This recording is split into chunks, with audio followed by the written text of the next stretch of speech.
Using the Taskkill command is a powerful way to manage processes directly from the command prompt. First, you will need the exact image name of the application you wish to close. For demonstration purposes, let us assume the application is Notepad. Open Notepad on your system to have it running. Now, to terminate this process, you will use a specific command.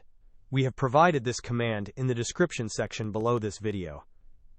All you need to do is replace the placeholder image name within the command with the actual image name of the application you want to stop. Once you have your command ready, search for command prompt in the Windows search bar. It is crucial to run command prompt as an administrator to ensure you have the necessary permissions to terminate processes. Right-click on command prompt in the search results and select Run as Administrator. In the Administrator command prompt window, paste the command you prepared. Finally, press Enter. You will see that the Notepad process has been successfully terminated, and the application will close. Hope this was helpful. Don't forget to like and subscribe if you enjoyed. As always, thanks for watching, and I will see you in the next video.